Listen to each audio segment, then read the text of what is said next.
Banorët e Cerrikut atë mbrëmje të nxehtë koriku u gjendën përballë diçkaje që askush nuk e kishte parë më parë.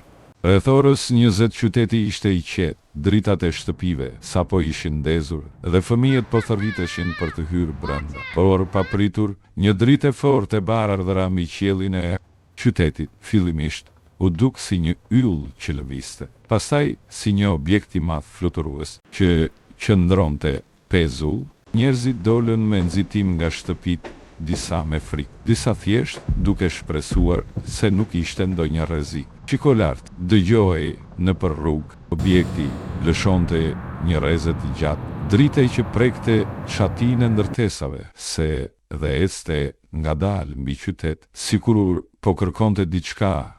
Dëshmitarët e parë u betuan se objekti nuk ishte avion as helikopter. Drita ishte shumë e pastër dhe lëvizja shumë e qetë për të qenë diçka toksore. Qindra banor ngellën të ngrirë në vend, duke parë qiellin. Disa u mbajtën për dorë nga frika, disa u lutën dhe disa thjesht heshtën, sepse fjala UFO u erdhi në mendje për herë të parë.